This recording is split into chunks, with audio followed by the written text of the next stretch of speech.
매거진 초대석 함께합니다. 피치 못할 사정으로 어려서부터 꿈꾸던 축구선수의 길을 접게 됩니다. 다시 펜을 잡아보지만 공부도 쉽지가 않죠. 꼴찌 성적표를 받아들고 혹시 내가 바보가 아닐까 스스로를 이렇게 의심도 해봅니다. 하지만 공부 잘하는 우등생보다 네가 원하는 분야에서 리더를 목표로 삼아보렴.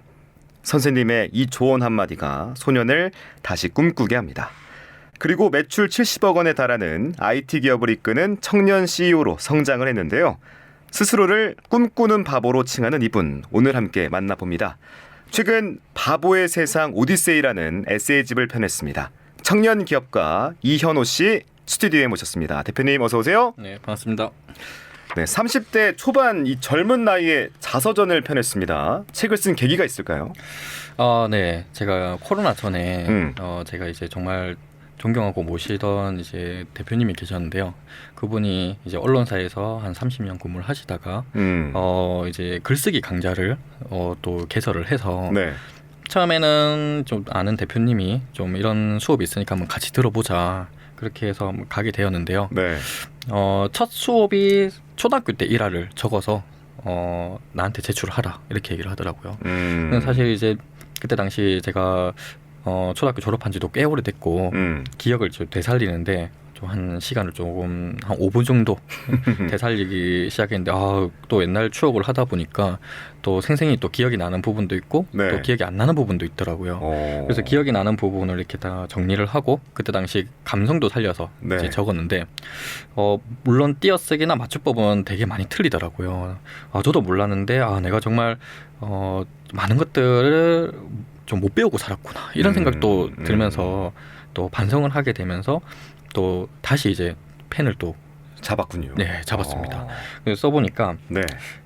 초등학교 때 일화, 중학교 때 일화, 고등학교 때 일화, 또 성인이 돼서 일화 총 이런 식으로 수업을 받았는데 교수님께서 이제 하신 말씀이 좀 점점 좀 많이 부족하지만 점점 나아지고 있고 그리고 현호 씨가 좀 뛰어난 부분은 스토리텔링 능력이 있다. 그리고 현호 씨의 삶도 좀 스토리텔링이 있는 것 같다. 그래서 좀 더 공부를 더 열심히 해서 네. 나중에는 책을 꼭 한번 써보자 라고 이야기를 하시더라고요. 네. 그래서 그때 당시는 예, 교수님 책 한번 꼭 목표로 삼아서 해보겠습니다. 네, 그렇게 얘기를 했고 네. 네, 거기에서 말하는 목표가 이제 오늘 또 책을 또 발간하게 된 또 시발점이 아닐까 생각이 듭니다. 네, 저도 책을 읽어봤는데 네네. 정말 그냥 훌훌 이렇게 읽게 되더라고요. 근데 제목이 바보의 세상 오디세이입니다. 이게 네네. 어떤 의미인지도 또 누가 바보인지 이것도 설명해 주시죠. 이게 보면 제가 좀 성장이 많이 느렸어요. 지금은 이제 키도 크고 뭐 등치도 이렇게 있지만 네. 불과 제가 군 입대만 해도 키가 175였거든요. 지금은 이제 키가 182예요. 와. 네, 24살까지 키가 컸다는 그러네. 거거든요. 성인이 되고 컸네요 또. 네. 그래서 제가 초등학교 때도 또래보다 키도 작았고, 중학교 때도 키가 왜소했고, 고등학교 가서 점점 더 크기 시작을 했는데, 네. 근데 이게 또 성장이 늦다 보니까 또 학습 능력도 좀 많이 떨어진 것도 사실 마찬가지예요. 그래서 부모님께서도 좀 공부도 안 되고. 늘 어른들이 좀 하는 말이 누구 닮아서 머리가 저런 부터 실제로 해가지고 그렇게 들었습니까? 실제로 많이 들었죠. 그래요? 네, 그렇다 보니까 부모님 입장에서는 잘하는 걸 또 시켜야 되는 부분이다 보니까 근데 사실 축구를 그렇게 뭐 잘해서 축구부 입단을 한 게 아니라 또 그때 당시에는 또 축구부가 또 신설이고 창단을 하려면 인원수를 채워야 돼요. 네. 그래서 좀 축구에 흥미가 있는 사람들로부터 해서 채웠죠. 네. 12살에 축구부에 입단을 하게 되었죠. 초등학생 때네요. 네. 그 초등학교 5학년인데 네. 사실 초등학교 5학년에서 중학교 때까지는 정말 중요한 시기예요. 지금 생각해 보면 기초 학습을 다지는 중요한 시점이거든요. 네. 근데 그때 당시 축구만 하다 보니까 공부를 아예 좀 멀리 했었죠, 사실. 오전에만 수업받고 오후에는 운동을 했으니까. 네. 네. 그러다 보니까 당연히 이제 공부도 못 하게 되고 또 안 하게 되고 또 운동만 하다 보니까 그리고 그때 당시는 지금처럼 매체가 다양하지가 않았어요. 지금은 이제 초등학생들도 그렇고 또 어린 친구들도 보면 유튜브나 네이버나 구글 그런 검색 같은 경우에도 정말 잘하거든요. 거기서 통해서 또 정보를 얻고 근데 저희 때는 뭐 아나운서님도 마찬가지겠지만 딱히 매체가 없었어요. 맞아요. 그러면 선생님이 하는 말이 곧 법이고, 그렇지. 그리고 또 저희 입장에서는 감독, 코치, 지도자분이 하는 말이 곧 법이 되는 거거든요.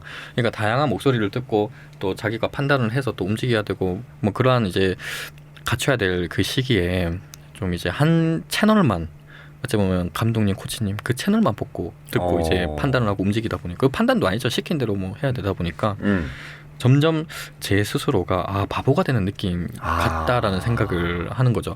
지금은 지도자들도 많이 젊어지고 또 공부하는 학생 또 공부하는 선수 약간 이런 걸로 많이 바뀌었거든요. 네. 그러니까 얼마든지 축구를 다른 뭐 축구, 농구 다른 길을 선택하더라도 또 다른 길로 갈 수 있는 그 틀이 또 많이 마련돼 있거든요. 근데 저희 때는 그런 게 없었죠, 사실. 좀 부족했죠. 그러다 보니까 축구를 그만두고 부산 진중학교에서 축구를 그만두고 이제 집에서 가까운 중학교가 해운대 남중이었어요. 네. 근데 책에서도 그 내용이 있듯이 제가 해동초등학교에서 보통은 해운대 남중으로 다 거의 90%는 거기로 가요. 그래요? 네, 왜냐면 연구가 다 그쪽이니까. 근데 저는 이제 해운대 남중으로 원래 가야 되거든요. 근데 해운대 남중으로 가게 되면 제가 같이 해동초등학교에서 공부하고 했던 친구들이 제가 다시 해운대 남중으로 가게 되면 저 축구 때문에 부산 진중으로 갔는데 왜 왔지? 그러면 당연히 저 축구 그만두고 실패하고 다시 왔는갑다. 그러면 사실 알게 모르게 소문거리가 되거든요. 네. 네, 그게 싫어서 아예 처음부터 다시 친구들도 학우들도 다시 사귀고 처음부터 시작해보자 해서 해강중학교로 이제 가게 된 거죠. 네. 네. 저는 이제 책을 읽으면서 축구도 좀 꽤 잘했던 것 같고 또 굉장히 좋아했던 것 같아요. 네네. 또 저희가 이제 2002년 월드컵을 네네. 또 우리가 초등학생 때 보면서 자랐잖아요. 축구를 그만둔 이유도 좀 궁금하고 또 가정 형편이 이렇게 좋지 않았다라고 네네. 적혀 있어가지고 네네네. 가정 형편은 많이 어려웠습니까? 그때 당시 초등학교 때야 사실 그렇게 큰 돈이 안 들어가요. 초등학교 때는 이제 또 그때 당시 신설 학교다 보니 신설 축구보다 보니까 주위에 뭐 단체에서 후원도 들어오고 그다음 크게 뭐 나가는 돈이 없었던 것 같아요. 뭐 지금은 잘 모르겠지만 네. 당시에. 부모님께서 이제 내주시다 보니까 근데 이제 중학교 가서는 제일 많이 느낀 게 부모님의 이제 주머니 사정에 따라서 애들의 포지션도 달라지고. 네. 그리고 그때 당시에는 조금 돈이 좀 있어야 네. 또 주전으로 뛰는 경우도 많았고. 그래요? 네. 물론 지금도 요즘에는 가끔 뉴스나 이런 거 보면 안합니에 그런 게 또 있다고 하긴 하더라고요. 네네. 네. 근데 당연히 이제 사람이 또 그 지도를 하고 사람이 하다 보니까 그런 유혹에서도 조금 자지우지하는 부분이 있는데 그래서 어느 날 이제 제가 중학교 때 기억나기로는 키가 160도 안 됐었어요. 네, 160도 안 되는데 그나마 발재간이 조금은 좋아서 네. 조금 효과가 있었던 것 같아요. 중학교 1학년 때까지는. 2학년 딱 되고 나서는 이게 체력적으로 좀 많이 밀리더라고요. 좀 왜소하니까. 그렇죠. 왜소하니까. 예. 그리고 몸싸움에도 밀리고. 그러다 보니까 아무리 발재간이 좋아도 딱 튕겨 나가면 공이 다 뺏기니까. 그렇다 보니까 사실 지도자 입장에서도 크게 메리트도 없는 학생이었고 소위 말해서 뭐 돈 될 것 같지 않은 학생이었다라는 거죠. 그렇다 보니 그 설상가상으로 또 아버지의 사업도 별로 그렇게 좋지도 않은 상황에서 당시에 네, 회비도 많이 좀 밀려 있었던 거죠. 아무리 두뇌 플레이를 하더라도 조금 그런 부분에 있어서 안 받쳐주니까 조금 밀려난 부분도 좀 많았죠. 네. 네. 그래서 공부는 적고 사실 축구에 올인했다가 네. 축구를 그만두고 나서는 막막했을 것 같아요. 네. 어떠셨습니까? 사실 제가 아까도 말씀드렸듯이 그때 당시에는 또 다양한 매체가 없다 보니까 그치, 학생들이 듣는 정보는 선생님 그치. 또 운동선수들은 감독, 코치 말이 곧 법이었어요. 근데 그때 당시 지도자분들이 늘 하던 말이 축구 선수를 하다가 그만두면 뭐 인생이 어떻게 된다. 뭐 그리고 이거 축구 이제 못하면 나중에 노가다 해야 된다. 뭐 좀 안 좋은 말들을 많이 해요. 그렇게 말을 해야 약간 가스라이팅 같은데요. 그렇죠. 가스라이팅이죠. 그렇게 얘기를 해야 학생들도 자기 말 잘 듣고 그치. 학부모들도 자기한테 말을 잘 듣고 약간 소나기에 지려고 하는 그런 게 좀 많았는데 네. 그래서 저도 그 말만 계속 이제 듣고 좀 악착같이 열심히 하긴 했어요. 근데 좀 신체나 그런 부분이 또 경제적으로 안 받쳐주다 보니까 그냥 그만두고 이제 공부를 하게 되었는데 근데 막상 이제 공부를 좀 하고 또 학생들이랑 또 어울리고 하다 보니까 또 재밌는 거예요. 공부가. 네. 와. 아 공부가 재밌다기보다도 그냥 학생들과 일반 학생들과 어울리고 좀 그냥 평범하게 학교 생활하는 하는 게 너무 또 재밌는 거예요.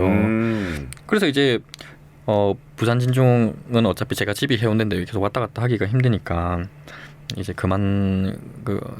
그만두고 전학을 이제 또 가려고 했었죠. 네. 근데 이제 바로 제가 중2 9월달에 그만뒀는데 원래라면 9월에 바로 전학 가야 되는데 그때 당시 이제 담임 선생님이 또 체육 선생님이었어요. 네. 네. 도움을 주셨습니까? 그래서 이제 그 축구 그만두고 참 많이 힘들지 않냐. 근데 이제 그 선생님께서는 아직 해봐야 15살이다. 치고는 좀 이제 앞으로 너가 살아갈 날이 더 많은데 벌써 그렇게 포기하지 마라. 그리고 성공한 사람보다는 훌륭한 사람보다는 조금 좀 즐거운 인생을 살 수 있는 그런 사람이 되라. 좋은 그렇게 얘기를 하더라고요.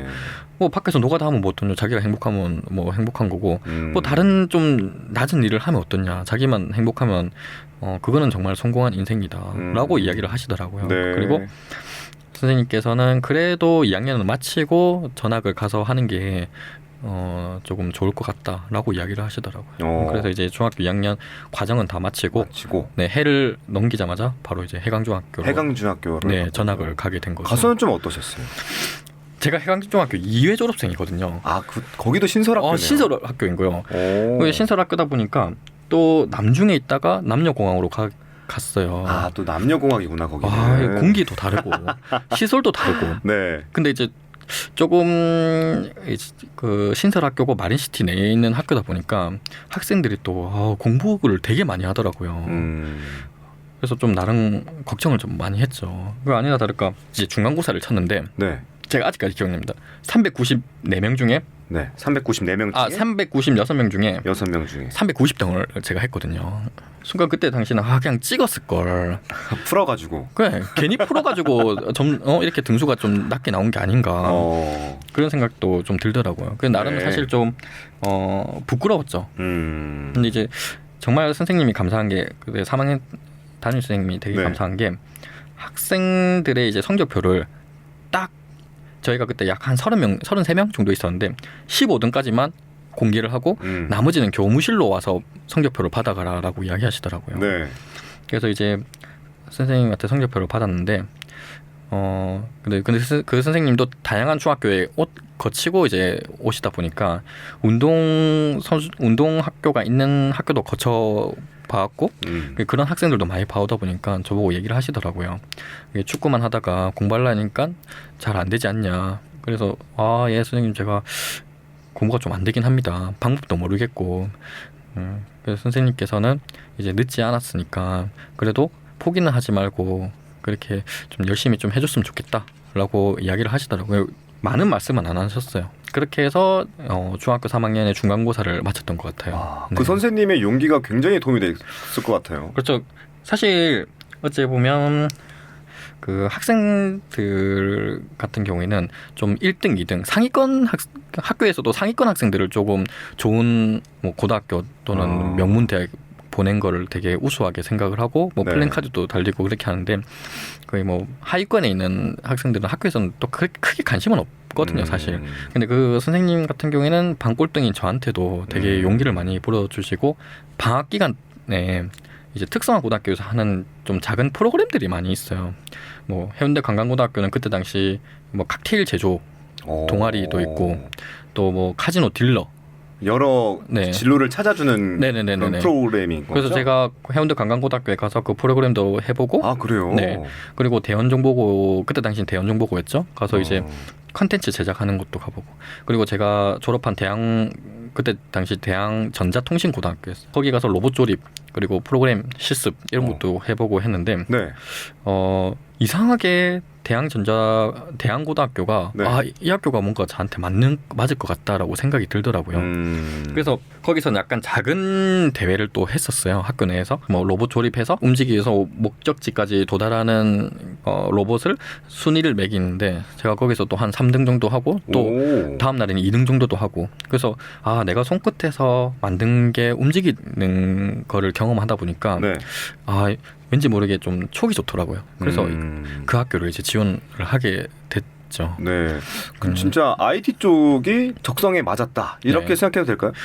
그렇죠. 오. 그러니까 제가 머리가 나쁜 게 아니었다라는 게 그러니까요. 그때 좀 느꼈어요. 아니 어떻게 바로 2등, 3등 이렇게 합니까? 근데 뭐 배운 기간이 있었겠지만. 네. 근데 제가 어릴 때 생각해 보면 네. 어릴 때 계속 뭐를 만지고 하는 걸 좋아했었어요. 뭐 장난감을 조립을 한다든지 뭐 그때부터도 뭔가 계속 조립을 하고 만지고 뭐 그런 것들을 되게 좋아했었던 것 같아요. 네. 실제로 이제 그 어머니한테도 물어보니까 어릴 때부터 계속 손으로 뭔가 만지고 조립하고 하는 것들을 되게 좋아했다라고 이야기를 하더라고요. 네. 그런데 이제 또 책을 읽다가 학교 짱을 먹었다 뭐 이런 얘기도 있어가지고 공부만 하신 건 또 아닌가 싶었는데 이건 무슨 얘기예요? 짱이 되셨다는 건 뭐예요? 그게 어떤 거냐면 네. 제가 고등학교 때 전교생 중 유일하게 3년 개근상을 받았어요. 3년 개근상. 근데 저 같은 경우에는 항상 한 8시 전에 학교에 등교를 했던 기억이 나요. 그때 당시 3학년에 딱 가자마자 3학년으로 올라가자마자 담임 선생님이 교무실에서 담임 선생님은 항상 7시 반 전에 학교로 오시더라고요. 학교에 먼저 반에 등교하는 학생부터 제일 먼저 오는 학생은 나한테 출석부를 가지고 가라라고 이야기를 하시더라고요. 그 학기 초에 제가 제일 먼저 항상 교무실로 갔죠. 선생님한테 출석부를 받고 이제 반에 이제 비치해 두면 이제 학생들이 등교 시간을 적어요. 각자 스스로 적는데 그래서 선생님이 한 번은 미션을 주더라고요. 현호야, 네가 가지고 가서 학생들을 등교 시간을 너가 기재해라. 이런. 그래서 저는 기재를 계속했죠. 그때 선생님이 시켰으니까. 네. 그때는 뭐 반장도 아니었고 그냥 일반 학생으로서 그냥 적고 사실 뭐 좀 늦더라도 좀 이렇게 좀 그 수정도 하고 그래 해줬는데 선생님이 어느 날 갑자기 저에게 또 교무실로 오라 해서 부르더만 너가 반장을 해라 이렇게 이야기를 하는 거예요. 사실 그렇게 뭐 반장하거나 그렇게 뭐 하고 싶지는 않았는데 근데 사실 아무도 안 하려고 했었어요, 반장을. 네. 그래서 선생님께서 애들한테 얘기해 놓을 테니까 너가 반장을 해라. 그래서 알겠습니다 하고 그 다음날 반장 선거를 하는데 이미 뭐 선생님이 다 공지를 해서 네. 현호를 반장을 시키는 게 어떤 노 했을 때 다 손들었죠. 네. 그래서 반장을 하게 됐는데 그래도 맡은 바 이제 최선을 다해야겠다는 생각으로 항상 애들보다 좀 솔선수범으로 먼저 학교를 가서 출석부를 가지고 가서 그때는 이제 FM대로 무조건 딱 네. 정확하게. 네. 늦은 시간도 그대로 적고 네. 하다 보니까 그중에 이제 불량 학생이 저희 반에 항상 있죠. 뭐 어느 학교든 간에 있었는데 있죠. 저보고 이제 자기가 늦게 왔는데 좀 일찍 온 걸로 수정을 좀 해달라는 거 시간을. 그래서 안 된다. 안 되지. 안 된다. 이렇게 얘기하니까 좀 뭐라 하더라고요 저한테. 뭐 비속어를 써가며 뭐. 네, 비속어를 써가면서 자기 기분을 표현했군요. 네, 반장 되다 보니까 많이 컸네 이런 식으로 얘기를 하더라고요. 네. 그래서 좀 지켜봤죠. 근데 지각하는 놈들은 항상 지각을 하고 일찍 오는 학생들은 항상 일찍 와요. 그래서 네, 그대로 이제 적다 보니까 네. 이 친구가 저를 이제 골탕을 먹이려고 저는 이제 담배를 안 폈는데 제 가방에 담배를 싹 넣어 두더라고요. 몰래. 뒤늦게 안 사실이죠. 담배를 딱 근데 그 다음 시간이 네. 학생 지도 선생님이 영어 선생님이었는데 그 네. 선생님 수업이었거든요. 그 선생님이 들어오자마자 그 친구가 손을 딱 들더만 선생님 제보할 게 있습니다. 현호 가방에 담배가 있더라고요. 이렇게 제보를 하더라고요. 그 선생님이 이제 제 가방을 보더만 실제로 담배가 있었죠. 있었군요. 라이터도 있었고 뭐. 너는 담배를 안 피는데 그 선생님한테 엄청 혼났죠. 예. 근데 이제 그 주위에 있는 선생님들이 현호는 담배 안 피는데 이게 무슨 일이냐. 네. 이제 우리 반에 그 친구가 이제 담배를 넣어놨습니다. 저는 담배를 안 핍니다. 그러고 이제 넘어갔는데 너무 화가 나는 거예요. 내가 초기에 이것을 바로 못 잡는다면 서열을 확실하게 정하지 않는다면 내가 끌려다니겠다 생각이 많이 들더라고요. 네. 그래서 이제 한바탕 했죠. 한바탕 했군요. 그래서 결국에는 누명을 벗었습니까? 벗었죠. 벗고. 다행이네. 네, 간단히 이제 그래도 일단은 싸웠으니까 또 봉사를 좀 했죠. 해야죠. 네, 청소도 하고. 그래서 짱이 됐다. 그래서 네. 다른 이제 뭐 불량 학생들이 현호 씨를 대표님을 이제 건들지 않게 된 거군요. 그렇죠. 근데 사실 고3쯤 되면 어찌 보면 서로 잘 안 건드려요. 그렇죠. 사실 뭐 1, 2학년 때야 뭐 서로 서열 정한다고 하지만 고3쯤 되면 이제 당장 내년이면 성인이 될 사람들이다 보니까. 근데 그 친구랑은 좀 그런 일이 있었지만 이후에는 서로 화해하고 뭐 서로 이렇게 또 건들지도 않고 그렇게 네. 넘어갔던 기억이 납니다. 근데 네. 그때 반장을 이제 한 게 어찌 보면 저의 리더십을 좀 발견했던 게 아닌가. 그래요? 예, 반장 되다 보니까 뭔가 좀 보이는 게 좀 힘센 애들, 약한 애들을 또 괴롭히거나 이런 것들도 좀 눈에 거슬리기 시작하고 반 동기들이 저에게 의지를 또 많이 했고. 네. 그런데 이 고등학교 내내 이제 특성화고를 다닌 거잖아요. 그렇죠? 네네네. 뭐 대학 진학을 요즘에는 좀 많이 하는 것 같은데 네네. 대표님께서는 진로를 이제 취업 쪽으로 정하셨던 것 같아요. 네네네. 고3이 되면서 현장 실습에 나갔는데 네네.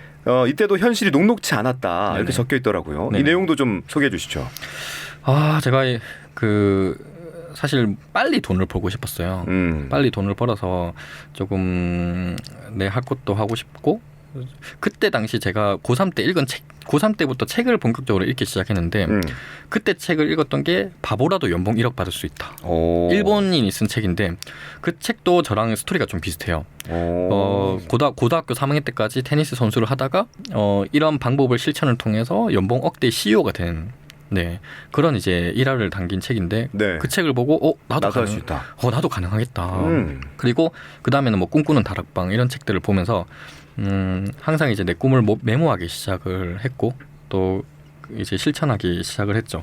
그래서 고3 때 그러면 나도 이제 먼저 산업에 투입이 돼야 되겠다. 현재 산업은 어떻게 돌아가고 있고 현재 내가 기업체에 갔을 때 어떤 포지션으로 일을 할 수 있을까 그런 것도 궁금하고 저의 위치도 좀 궁금했고 제가 사회에 나갔을 때 어떤 역량을 발휘할지 그런 것들도 이제 좀 궁금하기도 해서 물론 환경이 안 좋을 거라고는 예상을 했죠. 고3 때 바로 간 거니까 가는데 조그마한 이제 전자회사였어요. 전자회사였고 거기 이제 기숙사에서 먹고 자고 하면서 일을 했는데 네. 최저시급도 되게 낮았죠. 사실 낮았고 주 12시간 정도 일을 하고 주 6일 정도를 일을 했죠. 근데 그게 뭐 근로기준법 위반이다 이런 것도 없었고 사실 그때는 그러니까 하루에 12시간씩 6일을 일했다. 네네.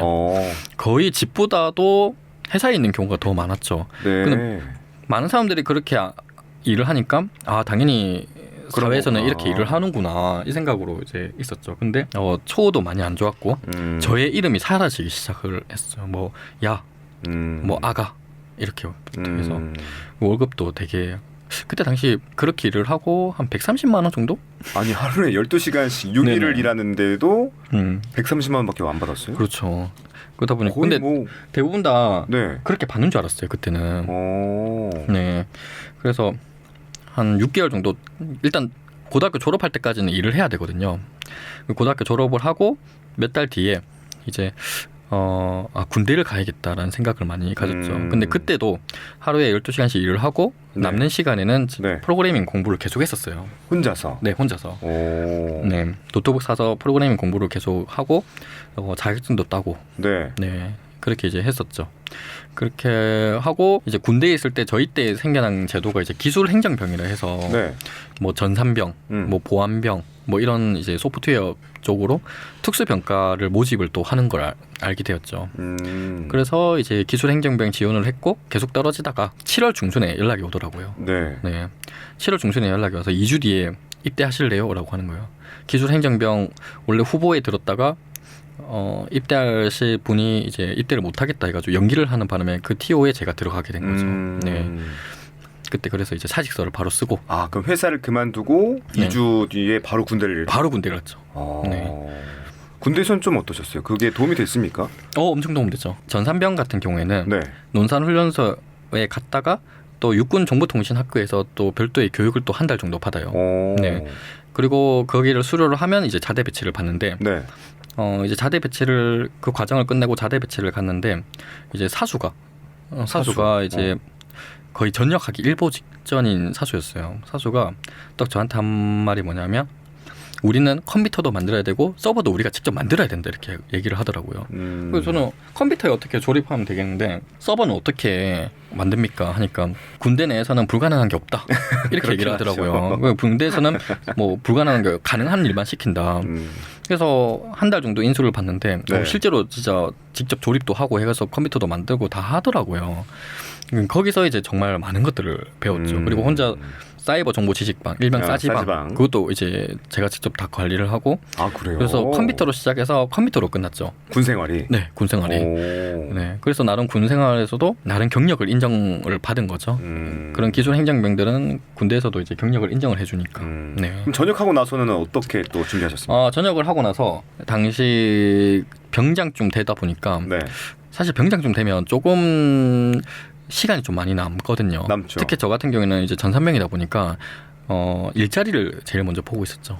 그러다가 이제 군대 2년도 경력으로 인정을 해주는 회사에 이제 입사를 하게 된 거죠. 지원을 하고 이제 말년 휴가 때 이제 면접을 보고 입사를 하게 된 거죠. 전역하자마자 또 바로 입사를. 그렇죠. 군대 제대를 2014년 5월 5일 날 제대를 했고 네. 5월 26일 날 바로 회사에 입사를 하게 된 거예요. 아이고야. 네. 그 회사는 어땠어요? 괜찮았습니까? 회사는 뭐 제가 밝히기는 좀 그런데 조금 큰 회사였어요. 네. 이름만 들어도 알만한 큰 회사였는데 거기에 이제 원격 기술팀이라고 해서 인터넷이나 또 그 지역 내 통신 장애가 나면 원격으로 조치를 해주고 안 되면 이제 외주업체 현장으로 급파시키는군요. 네. 외주업체에 넘기는 그런 이제 업무를 이제 하게 됐는데 그 이제 한 3개월 정도 교육을 받고 이제 부서에 투입이 되었는데 생각했던 것만큼 제가 원하는 또 업무가 아니더라고요. 저는 되게 창의력을 발휘를 해서 뭐 중요한 플랫폼을 개발한다든가 이런 거를 생각을 하고 있었는데 막상 주어진 업무에만 그냥 가이드라인에 맞게끔 그렇게 일을 하더라고요. 컴퓨터로 프로그램 보고 진단하고 넘기고. 그래서 여기서는 좀 발전이 없겠다라는 생각을 좀 많이 했었죠. 그리고 네. 좋은 아이디어가 있어도 보고 체계가 있다 보니까 다 이제 건의를 해도 안 되고 해도 안 되고. 네가 뭘 알아 뭐 이런 식이군요. 그렇죠. 네가 뭘 알아. 네.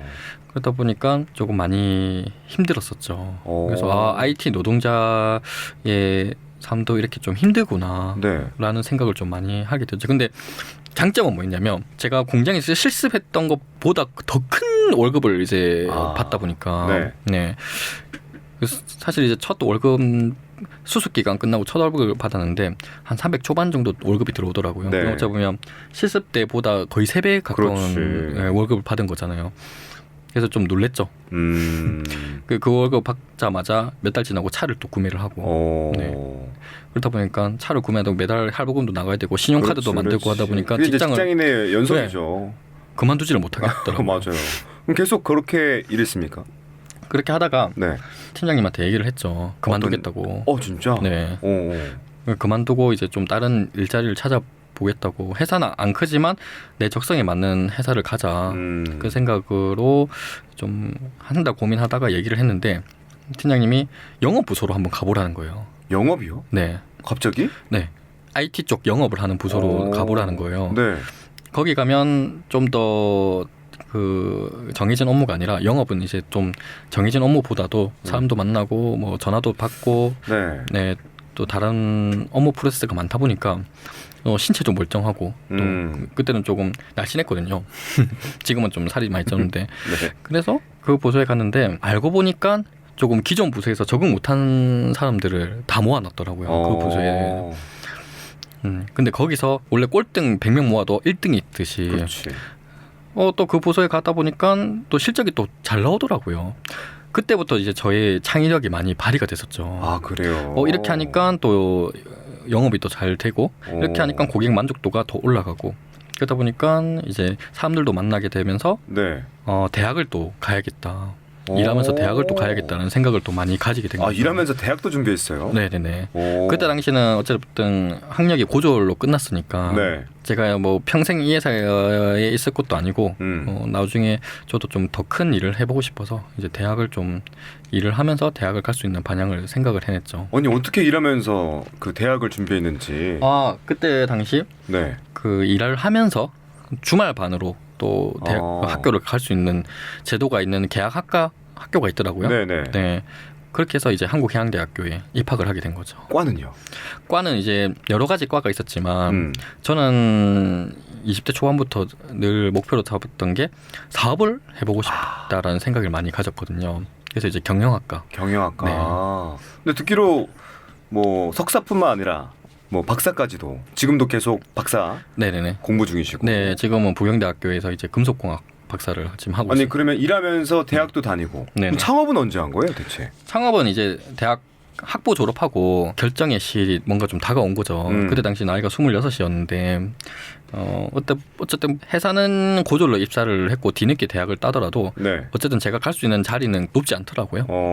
그래서 여러 가지 좀 고민을 많이 이제 했고 그때 나이 26이다 보니까 네. 조금 그 나이에 좀 과감한 행동을 했던 것 같아요. 아니 그런데 이 26살이라는 나이에 창업한다는 게 사실 쉽지 네. 않잖아요. 네네네. 뭐 특별한 영감 같은 걸 받은 게 있습니까?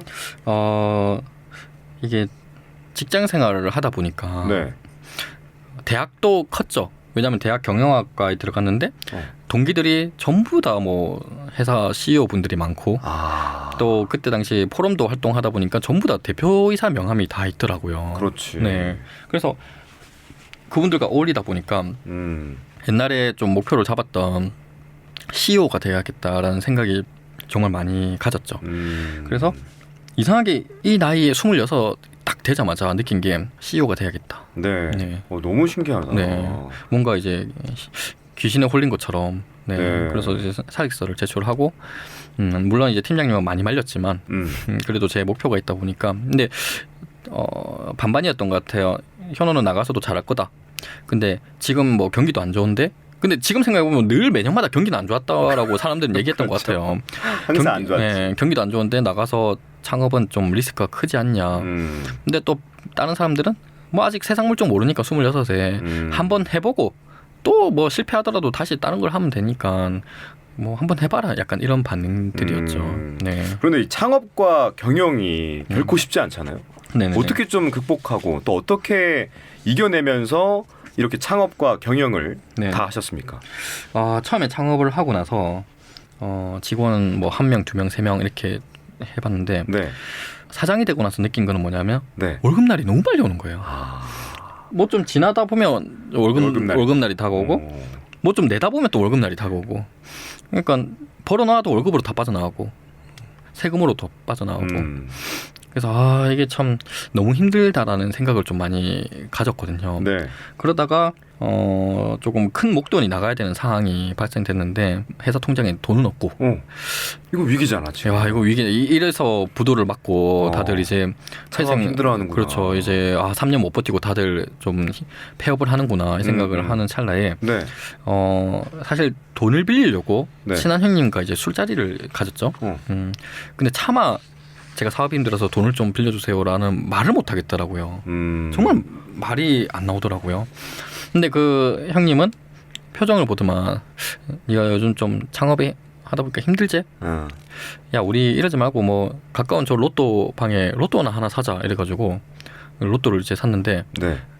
한 일주일 지났나요? 까먹고 있다가 그때 당시 로또를 산 게 있는데 한번 보자 했는데 2등이 된 거예요. 2등이요? 네네네. 약 한 7,200만 원 돈이었는데 와 대박. 근데 제가 그 2주일 뒤에 한 약 4천만 원 돈이 나가야 되거든요. 네. 4천에서 5천만 원 돈이 나가야 되는 상황인데 그래가지고 그 돈을 빨리 농협에 가서 받아갖고 그때 농협에서 뭐 법인카드하고 통장 개설하고 다 했거든요. 그 돈을 받아서 네. 사실 좀 고민을 했던 게 이 돈을 받아서 계속 회사에 급한 불을 끄고 회사를 경영 계속 할까?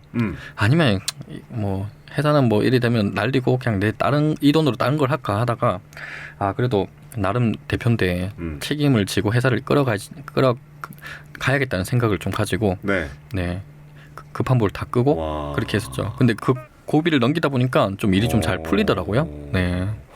야 아주 급한 상황에서 로또 당첨이라니까 말씀대로 운도 좀 따랐던 것 같기도 하고요. 네. 게다가 코로나19 팬데믹이 오히려 이 기업 성장에 도움이 됐다. 네. 이런 표현도 있던데.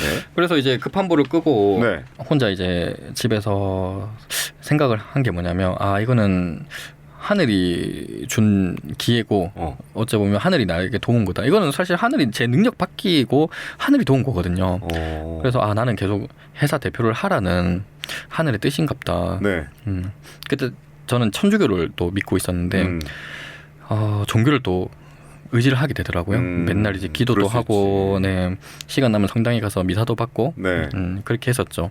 그렇게 하다가 네. 혼자 이제 좀 기도를 하고 있는데 문득 생각난 게 군대에 있을 때 서버가 좀 생각이 나더라고요.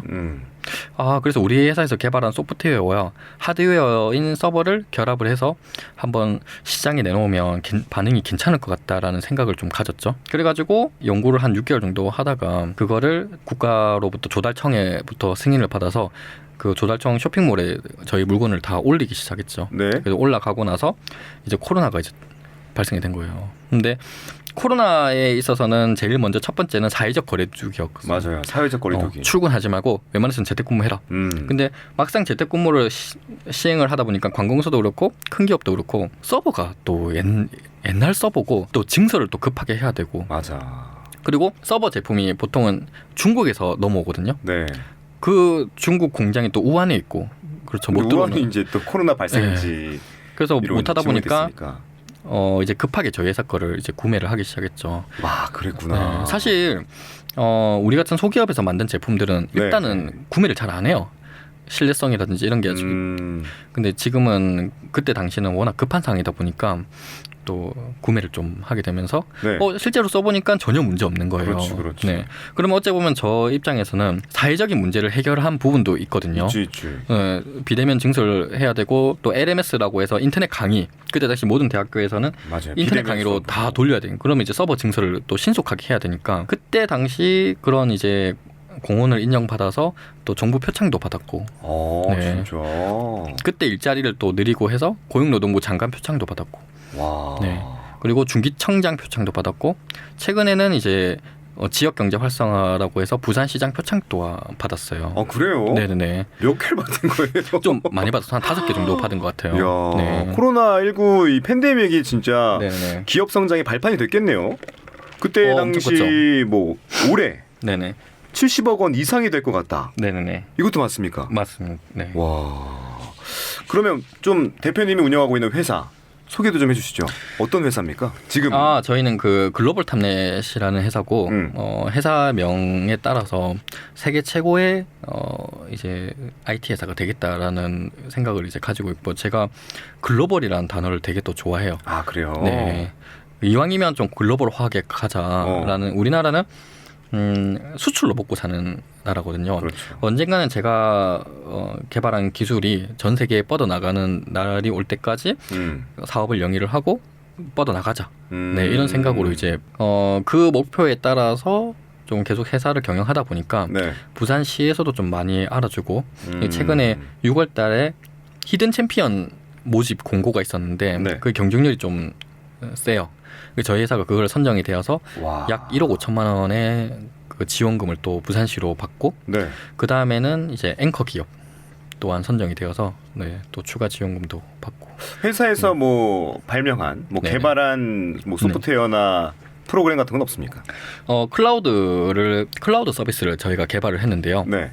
AWS 기반의 클라우드 시스템을 이제 개발을 했어요. 그건 어떤 거냐면 클라우드 앱이 있으면 거기에 자료를 다운받거나 업로드를 하잖아요. 그렇죠. 그러면 이제 보통은 클라우드에 있는 거를 꺼내서 다른 쪽으로 전송을 하려면 또 다른 서버를 통해서 전송을 되는데 저희는 저희 클라우드 앱을 이용하는 고객들은 클라우드에서 바로 클라우드로 전송이 가능한 공유 네트워크 클라우드 플랫폼을 출시를 했거든요. 네.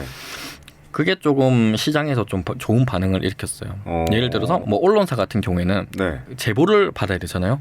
제보를 받고 이거를 조금 언론에 기사화 시켜야 되겠다 하는 것들은 기사화 시키고 하는데 제일 먼저 일반 시민들이 제보를 할 때 겁이 나는 게 익명성 보장이 될까? 그래서 사실 익명성 보장이 안 되고 출처를 밝혀야 되는 부분이 많은데 그렇다 보니까 제보가 안 들어오는 경우도 많아요. 그래서 기자분들이 직접 발로 뛰면서 또 정보를 알아내고 하는데 언론사 같은 경우에도 우리 클라우드 서비스를 이용하게 되면 저희는 이제 고객들이 자기가 제보를 한 파일들을 클라우드에서 바로 지갑 주소로 블록체인 지갑 주소 전송을 하게 되면 누가 어떻게 보낸지 모르거든요. 그럼 받는 사람 입장에서는 익명으로 또 그리고 투명하게 받을 수 있거든요. 네. 그러면 이제 받게 되면 뭐 언론사에서 그걸 판단하고 기사화하고 하는 부분도 응용이 가능하고 또 이제 프라이빗 입장에서는 보안도 대외비 자료나 이런 것들은 또 카톡이나 이런 걸로 전송하는 것보다도 우리 클라우드 서비스를 이용하게 되면 좀 더 대비적으로 파일을 보안성을 가질 수 있는 거죠. 네. 그렇게 해서 우리 클라우드에서 이용할 수 있는 토큰을 또 발행을 했어요. 토큰까지? 네, 토큰을 발행을 이제 하였고, 네. 그게 또 미국의 또 보안 감사를 또 받아야 되거든요. 이게 블록체인 기술을 입증을 받기 위해서 미국에 이제 서틱이라는 회사가 있는데 거기에 보안 감사를 받았고 인증을 또 받았어요. 그리고 법률적으로 문제 없다라는 것도 다 검토를 받았고 네, 그렇게 해서 조금 사업을 영위를 계속 하고 있다가 최근에 이제 우리나라 5대 원화 거래소 고팍스에 저희 토큰이 또 상장이 되었거든요. 상장까지 됐어요? 네네. 상장까지 되었습니다. 와. 그래서 상장이 되어서 지금은 계속 이제 원화로 거래가 가능한 토큰으로까지 발전이 되었죠. 와. 네. 물론 그 사업 초반에 약간의 이제 뭐 4천원에서 5천만 원 정도의 경제적 어려움이 있었지만 네. 그 이후로는 약간 승승장구 느낌이거든요. 그렇죠. 실현은 이유는 없었습니까? 사실 사업적으로 실현은 돈적으로는 실현이 없었죠. 사실. 그런데 네. 이제 사람 쪽으로 실현은 조금 있었죠. 뭐 예를 들어서 예를 들어서 뭐 이제 믿고 의지했던 임원이 우리 직원들을 데리고 나간다든지 또 회사 자료를 또 가지고 나간다든지 또는 믿었던 부장이 나가서 또 노동청에 고소고발을 한다든지 물론 제가 이제 혐의가 없다는 건 다 인정이 되었지만 네. 그런 과정들이 너무 힘들었다는 거죠. 약간 사람으로부터 오는 배신감. 그렇죠. 네. 네. 그래서 선배 기업인들에게 물어보니까 네. 회사 성장하기 위해서는 여러 가지 거쳐야 될 관문들이 있는데 네. 너는 그걸 되게 일찍 거쳤다라고 이야기를 하더라고요. 그래서 그 말 듣고 뭔가 제가 사업을 하다가 장애물이 온다든지 그럴 경우에는 저는 이제 어떻게 생각하냐면 내가 잘 되고 있구나. 네, 그렇게 이제 생각을 하고 있습니다. 자, 대표님도 그렇고 또 회사가 되게 젊다라고 들었습니다. 특히 이제 고등학교를 갓 졸업한 20대 초반 이 청년들이 회사를 네네. 구성하고 있다고 들었는데 네네. 뭐 특별한 이유라도 있습니까? 3년 전부터 제 모교에서 이제 특강을 하거든요. 했고 거기서 이제 또 괜찮은 학생들을 제가 조기에 또 저희 회사에 입사를 시켜요. 실습을. 네. 제가 10몇 년 전에 했던 그런 것처럼. 것처럼. 그렇게 하다 보니까 작년도에 우리 회사에 실습 온 학생들 뭐 3명 정도가 있는데요. 네. 20대 초반이고 하다 보니까 아이디어가 되게 넘쳐나더라고요. 아이들이. 네네네. 그래서 저는 이제 회사를 운영할 때 너무 이렇게 또 강압적으로 하진 않고 자율적인 분위기에 조금 많이 해요. 그 일이 없을 때는 이제 직원들이랑 카페에 가서 티타임을 나눈다든가. 그래서 거기에서 이제 아이디어를 도출을 많이 하거든요. 대화하면서. 네, 대화하면서. 근데 아이디어가 너무 괜찮은 아이디어가 너무 무궁무진하더라고요. 그래서 제가 미션을 준 게 네. 너네가 방금 말한 아이디어를 너네가 직접 코딩을 해서 상품화 해봐라. 그러면 그 상품이 얼마나 큰 가치가 이루어지는지 한번 보자라고 미션을 줬죠. 네. 그게 오늘날에 이제 클라우드 플랫폼이고 토큰이고 상장이 된 거죠. 네. 거기서부터 시작한 거예요? 그렇죠, 그렇죠. 그러면 저희가 거의 시총이 200억 가까이 나오고 있는 토큰으로 발전을 하게 된 건데요. 그래서 느낀 게 그거죠. 지금 현재 페이스북이나 대형 플랫폼 회사들 같은 경우에는 대단히 경력자들이 모여서 대단히 높은 학력을 가진 사람들이 모여서 만든 회사가 아니라 대학생들이 모여서 대학 졸업하기도 전에 야 이거 이런 아이디가 있는데 우리 한번 해보자. 그렇게 해가지고 먼저 나온 게 뭐 사내 인터넷부터 해가지고 지금은 거의 대형 플랫폼 회사가 되었듯이 그렇죠. 우리나라도 교육에 있어서도 너무 틀에 박힌 교육보다도 좀 자율적인 아이디어를 좀 도출해낼 수 있는 그런 시스템이 좀 필요하다는 생각이 저는 많이 들었죠. 네, 그거를 저희 회사의 기업에 반영을 했을 때 파급 효과가 굉장히 크다라는 것도 이제 알게 되었고요. 네. 그래서 미국 같은 경우에도 저도 정말 제 목표가 있다면 회사가 좀 더 키우고 안정적으로 돌아간다면 전문 경영인을 또 세우고 저는 미국에서 또 공부를 또 해보고 싶더라고요. 그래요? 네. 어떤 공부요, 미국에서? 뭐 경영대학원이나 이런 데에서 좀 박사 과정을 또 하고 싶고 또 외국어도 더 공부를 또 하고 싶고 그런 생각이 많이 들더라고요. 네. 근데 이제 얘기를 들어보니까 명문대 출신 못지않게 훌륭한 직원들을 많이 배출하고 또 이제 키우고 있는 것 같은데 그만큼 직원들이자 후배인 이 친구들에게 애정도 크신 것 같아요. 모교에 이제 특강도 꾸준히 나가신다고 말씀하셨는데 젊은 친구들에게 들려주고 싶은 얘기가 많으신 것 같아 보이거든요. 책에도 상당한 이 지면을 할애하셨는데 어떤 얘기들을 좀 많이 해주고 싶나요? 저는 그런 얘기를 특히 많이 해요. 어째 보면 19살 되게 중요한 시점이거든요. 그렇죠. 19살에서 이제 20살, 18에서 19은 크게 뭐 변화가 없는데 19에서 20살은 정말 많은 큰 변화가 있거든요. 사주팔자에도 그게 또 제일 크게 변화가 있는 게 10년 주기로 뭐 대운이 바뀐다라고 하듯이 19살에서 20살은 정말 많은 것들이 바뀌고 환경도 많이 달라지는 그 시점인데 저는 제일 중요한 거는 이 친구들이 성인이 됐을 때 사회 인식이 좀 좋아야 된다라고 생각을 하고 있어요. 왜냐하면 뭘 해도 안 되구나. 나는 이 사회에서 쓸모없는 사람이구나. 이렇게 되면 안 된다라는 생각을 많이 가지고 그렇죠, 있거든요. 그렇죠. 그래서 제가 후배들에게 늘 하는 얘기가 뭐냐면 사실 공부가 다가 아니다. 그리고 좋은 대학, 좋은 직장이 꼭 성공한 인생은 아니다라고 이야기를 하거든요. 네. 실제로 저 바닷가나 이런 데 가보면 혼자 스마트폰 들고 이렇게 탁 들고 다니는 사람들이 있어요. 보면 1인 크리에이터라고 하더라고요. 네. 뭐 유튜브로 엄청난 수익을 거두리고 블로그로 엄청난 큰 수익을 거두리고 SNS, 홍보, 마케팅. 옛날만큼 지금은 정해진 답이 없는 것 같아요. 지금은 직업에 있어서는. 네. 네, 정말 그런 걸 많이 느끼거든요. 그래서 요즘에는 AI만 잘 다뤄도 또 수익을 또 거느리고 있는 시대에 지금 있거든요. 네. 우리나라의 고도 성장이 지금 이룩한 대한민국에서 정말 많은 아이템들이 넘쳐나거든요. 근데 그런 아이템들이 보면 또 젊은 친구들의 아이디어에서 발견되는 경우도 되게 많아요.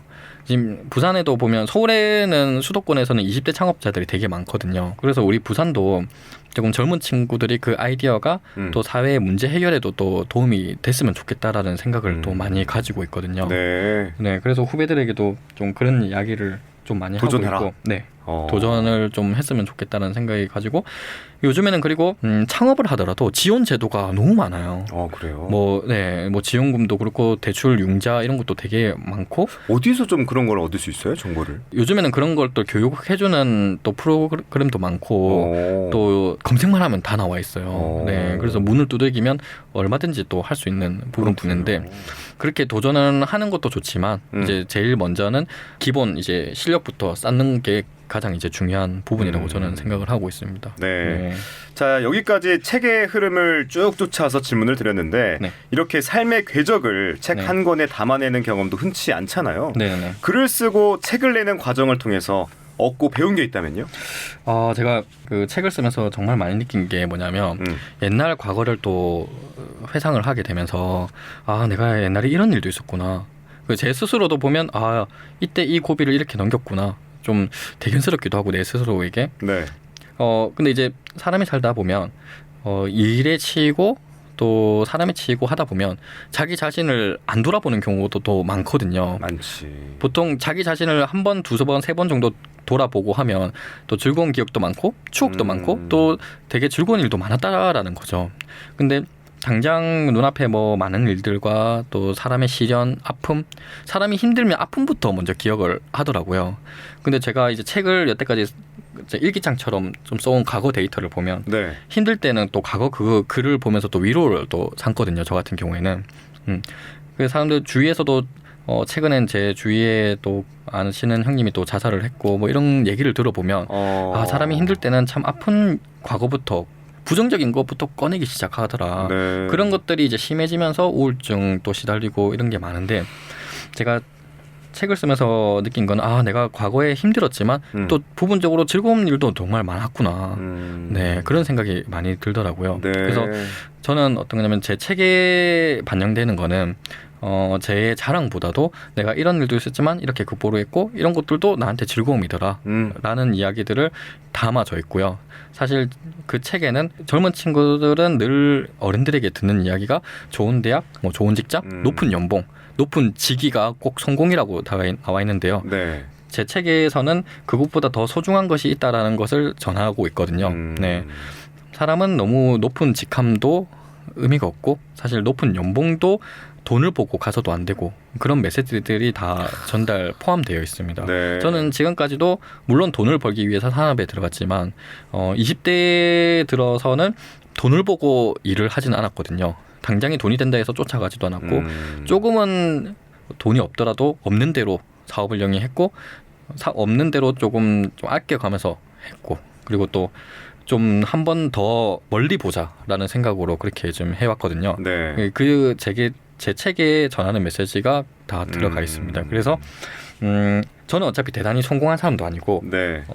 대단히 또 그렇게 연배가 많은 사람들 저도 젊다 보니까 이제 시작하는 20대들한테 꼭 전하고 싶고 지금 제 또래에 있는 분들 어찌 보면 사회생활을 좀 하신 분들은 또 지쳐있는 분들도 많아요. 맞아요. 그분들에게 또 새로운 영감을 또 드리고 싶고 또 40대 50대 분들 조금 네. 가정이 또 있거나 또 그런 이제 사회에 또 지치신 분들은 제 책을 읽고 새로운 영감을 얻고 위로를 또 얻고 네. 또 자기 20대를 또 생각하면서 네. 또 반성하실 분은 반성도 하고 조금 그런 이제 여러 가지의 또 많은 또 감정이 담겨 있는 그런 네. 책이라고 생각됩니다. 저 이렇게 인터뷰하면서 네.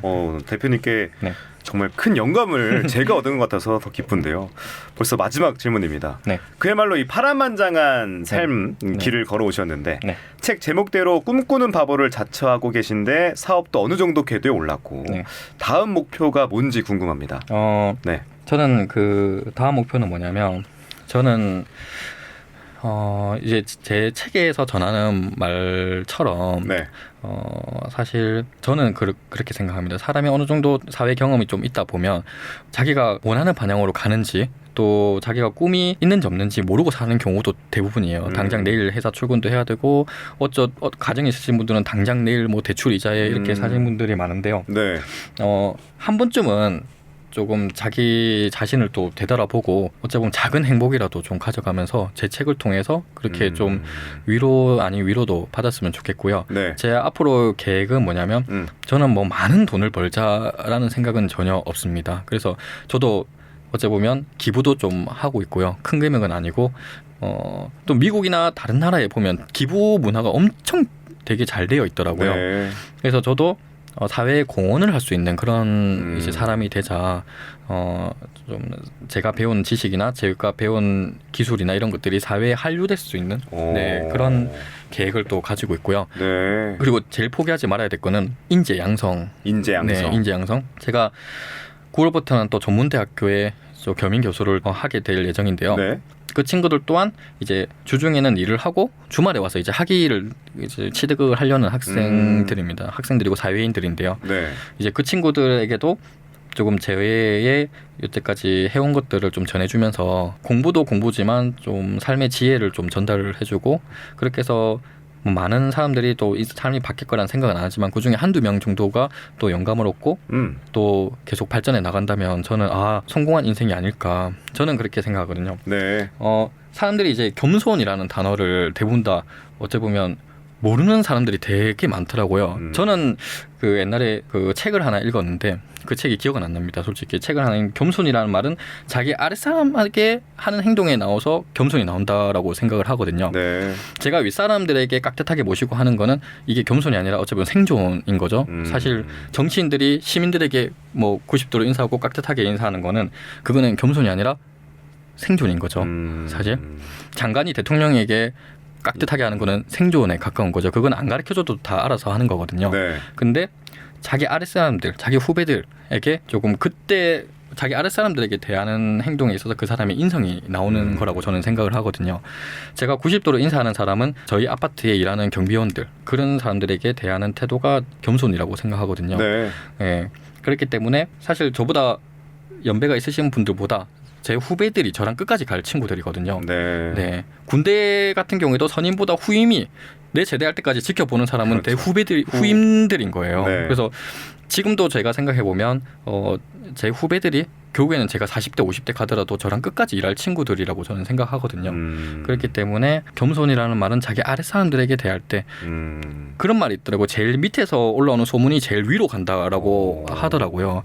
그래서 인재 양성에는 무조건 제가 계속 사업을 하는 동안에는 같이 가져가야 할 분야라고 생각합니다. 네, 그래서 회사도 키우고 회사 키운 만큼 그만큼의 사회에 공헌을 하자라는 그게 제 사회적 목표이고 네. 이 책을 통해서 한두 사람의 젊은 20대 친구들이 제 책을 읽고 영감을 얻어서 발전을 한다면 저는 이거는 성공된 책이라고 보고 있거든요. 네. 30대는 제가 네. 영감을 받았다고 생각해 주시면 될 것 같습니다. 네, 저는 성공한 거네요. 네, 진짜 책을 읽으면서도 네. 굉장히 큰 영감을 얻었는데 네. 오늘 뭐 짧으면 짧고 뭐 길면 긴 이 시간을 나누면서 네. 불씨가 좀 옮겨 붙는다랄까 저한테도 이 뜨거운 가슴 한켠이 뜨거워지는 느낌을 받았는데 네. 도전하는 청춘 또 꿈꾸는 바보의 여정 더 궁금하신 분들은 바보의 세상 오디세이 책 제목 한 번 더 기억해 주시고요. 오늘은 여기까지 듣겠습니다. 지금까지 글로벌 탐넷 이현호 대표와 함께했습니다. 대표님 귀한 말씀 고맙습니다. 감사합니다.